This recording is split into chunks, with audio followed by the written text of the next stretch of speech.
Olá, começa agora o Jornal da Câmara. A Política Nacional de Resíduos Sólidos foi debatida no seminário Cidade Bem Tratada.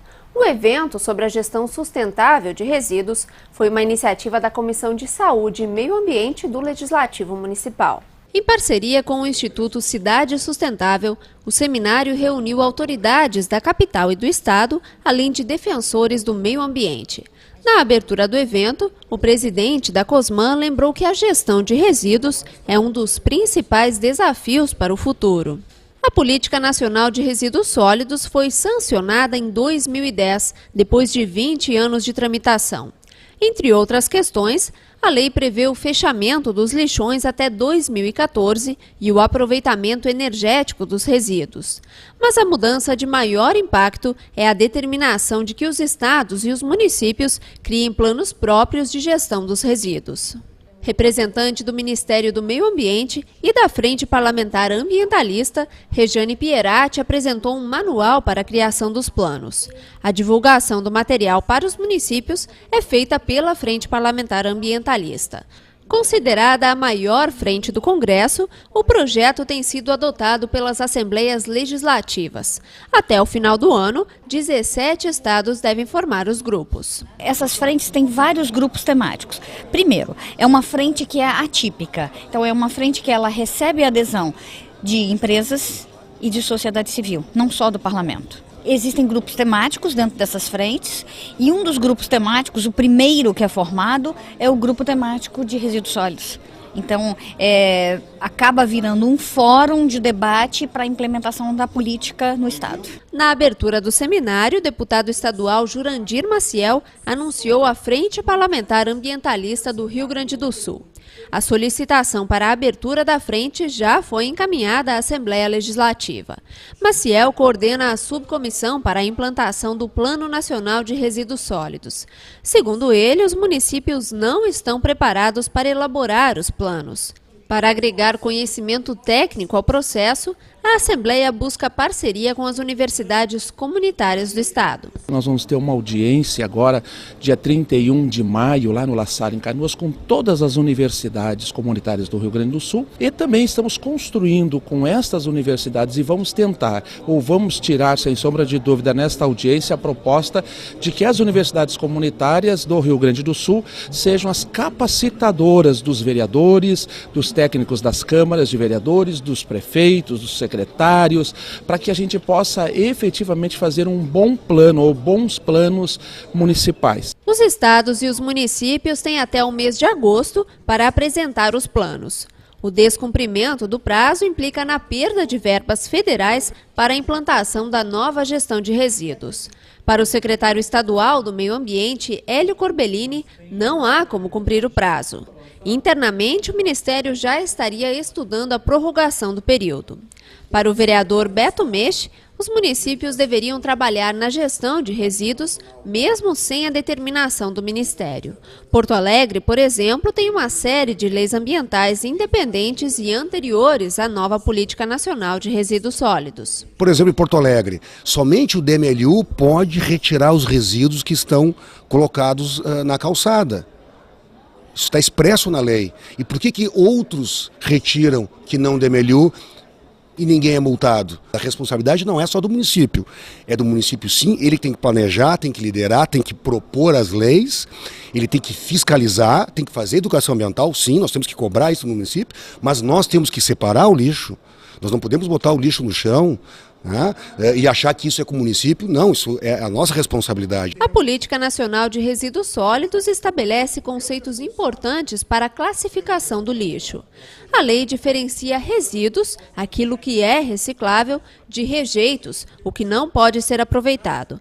Essa distinção levanta outra polêmica. A Política Nacional incentiva a construção de usinas para produzir energia a partir da incineração do lixo, o que preocupa o movimento dos catadores de materiais recicláveis. A questão da reciclagem, ela garante postos de trabalho, garante a inclusão de pessoas que estão excluídas na sociedade, ou seja, garante renda.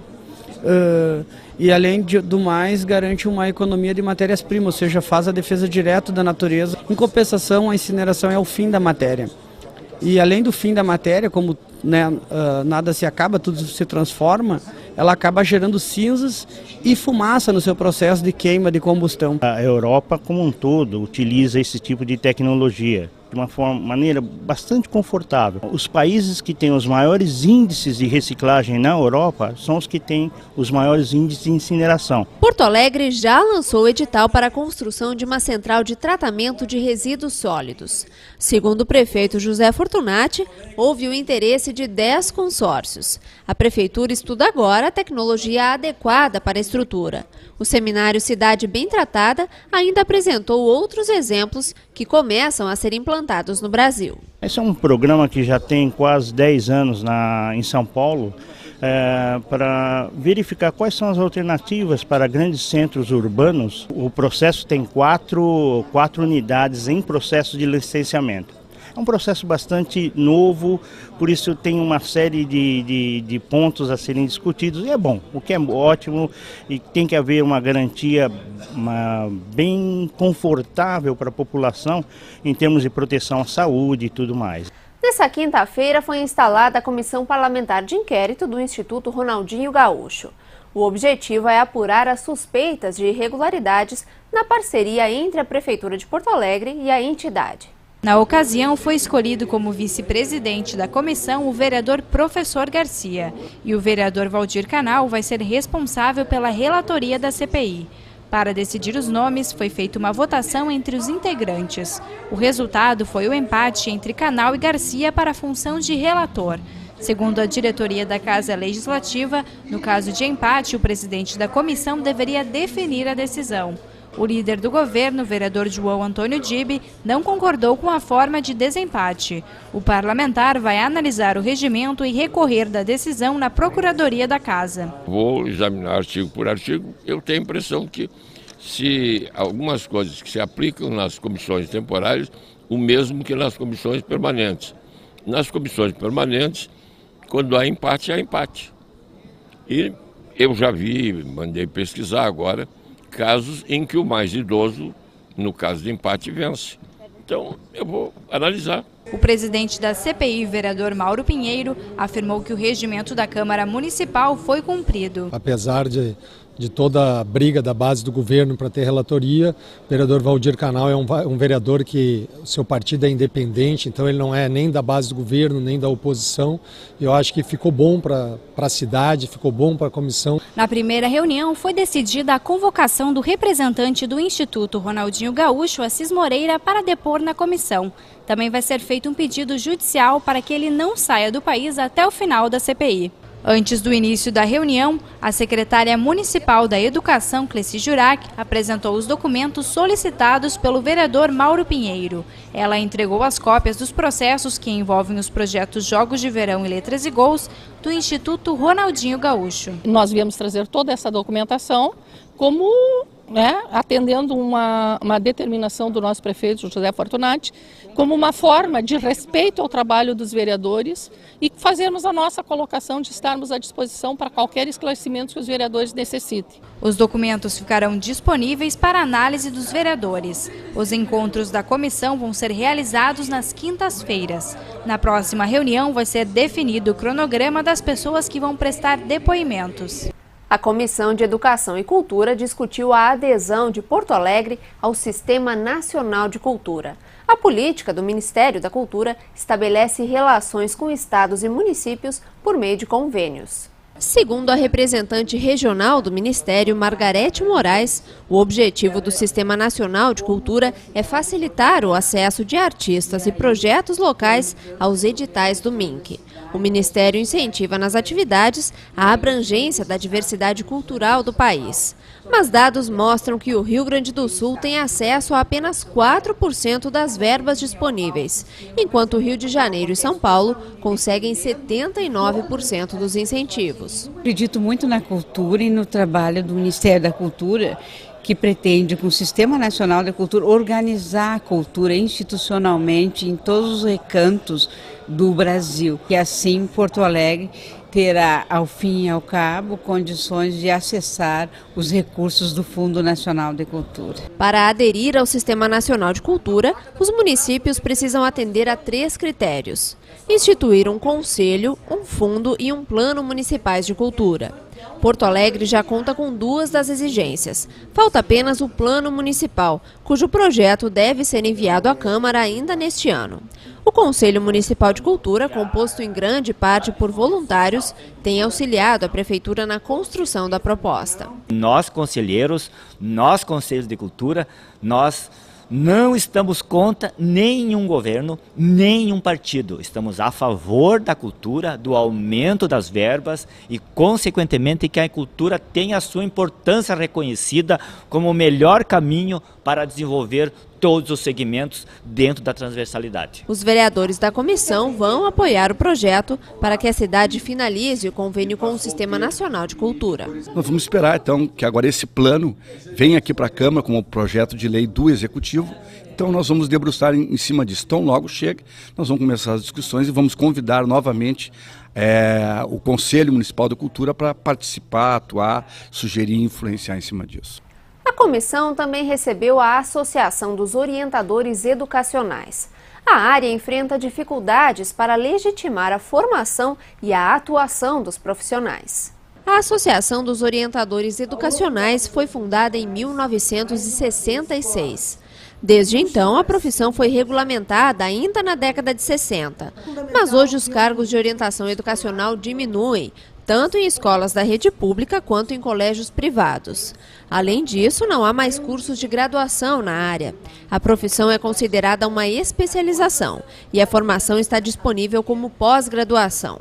A Associação dos Orientadores Educacionais se preocupa em manter a qualidade e a presença dos profissionais no sistema educacional. O grande diferencial do profissional da orientação educacional dentro de uma escola é essa possibilidade que se tem de fazer articulação com a comunidade, fazer a mediação dos conflitos que hoje são tão presentes no mundo da escola. Em cima disso que a gente vem fazendo, além do debate, essa disputa e essa luta para que esse profissional esteja em todas as escolas. A entidade planeja instituir um projeto de formação continuada e pediu apoio à Comissão de Educação e Cultura para divulgar as atividades da profissão. Ele serve de ligação entre o que acontece no cotidiano, seja com o professor, seja entre os alunos, ele chama a família, ele na realidade é um lugar de suporte para o bem-estar e a evolução do aluno.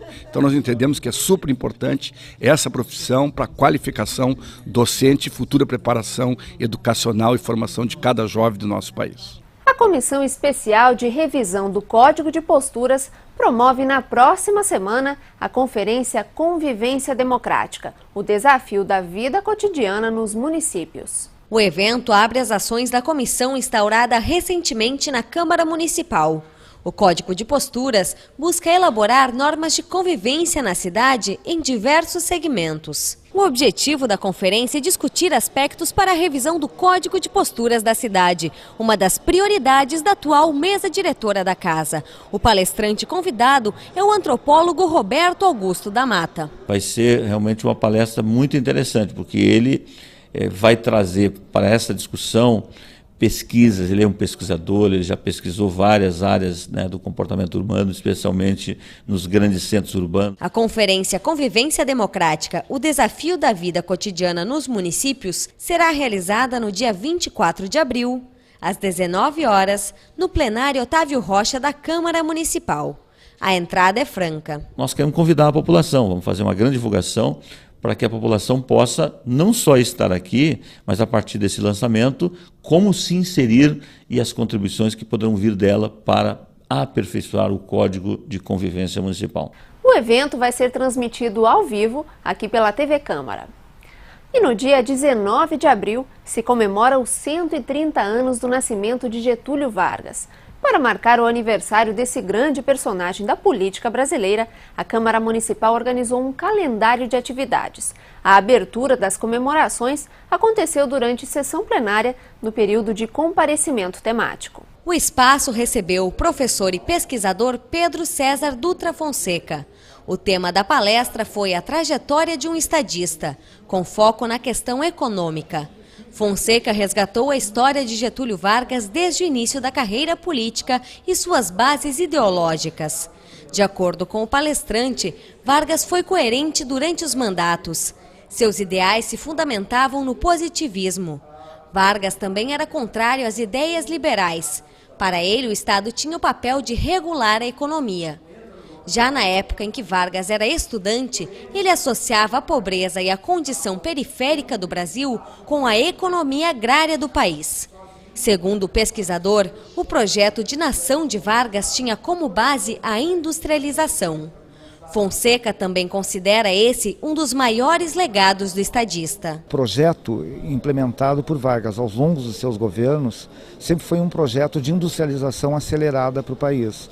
E isso realmente é vitorioso, porque o Brasil deixa de ser uma nação tipicamente agrária para ser uma nação industrial. E esse projeto vai permanecer mesmo após a morte dele. De acordo com Fonseca, foi o período de maior crescimento econômico na história do país. O trabalhismo foi outra forte bandeira de Getúlio Vargas e também uma das principais heranças. Já na primeira fase em que Vargas assumiu a presidência da República, ele instituiu a legislação que regulava a carga horária, o período de férias e regulamentava os sindicatos e vários outros direitos dos trabalhadores. A lei trabalhista foi uma das frentes que fez com que, mesmo após a ditadura do Estado Novo, Vargas fosse reeleito. Ele é eleito, surpreendentemente, com apoio, vamos dizer, de uma faixa da população mais à esquerda. Então esse é o fenômeno mais interessante, que o trabalhismo ele consegue incorporar em parte essa questão da democracia e romper com esse passado. Vargas também ficou marcado pelo populismo. De acordo com o pesquisador Pedro César Dutra Fonseca, o emprego deste termo está sendo revisto. Hoje a tendência na literatura é de tentar superar essa fase de rotular esses governos de populista e tentar entender esse fenômeno como uma coisa mais complexa, que é uma grande mudança que o Brasil está tendo de uma sociedade rural para uma sociedade urbana. E um projeto que hoje se vê que não é uma mera manipulação dos trabalhadores, mas que tinha um apoio de parte dos trabalhadores. Nos últimos anos de governo, quando o mundo atravessava a Guerra Fria, o discurso de Vargas se tornou mais de esquerda, segundo Fonseca. A era Vargas terminou após uma forte crise política, que levou o estadista ao suicídio. O presidente da Câmara Municipal salientou a importância de relembrar a trajetória de Vargas. Faço registro, eu como economista, é um momento muito rico, sob o ponto de vista da economia, por todo o processo da industrialização do país, fazendo aí uma grande homenagem a esse grande brasileiro, estadista, que fez e permitiu que o país desse grandes avanços. Alunos das escolas Anne Frank e Monte Cristo acompanharam a palestra.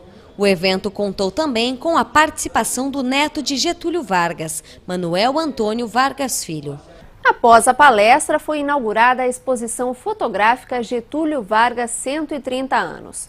A mostra integra o calendário de atividades que devem ser desenvolvidas até o dia 24 de agosto, em homenagem ao estadista.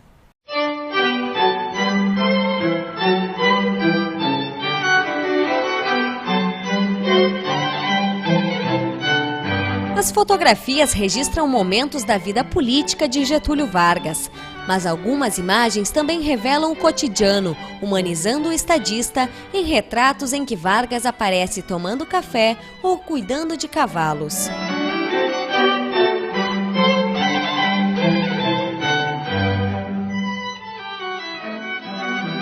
Também está exposta uma cópia do discurso de Vargas na posse como chefe do Estado brasileiro em 1930. O material reunido foi coletado no Museu da Comunicação Hipólito José da Costa e no Memorial da Casa.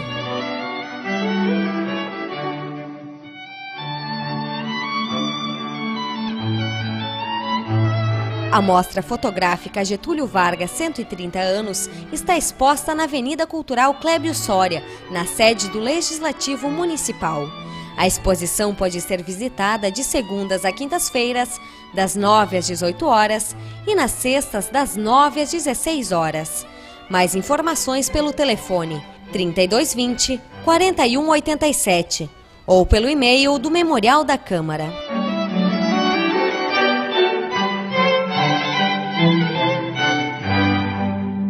O Jornal da Câmara termina aqui. Obrigada pela audiência. A gente se vê na próxima edição.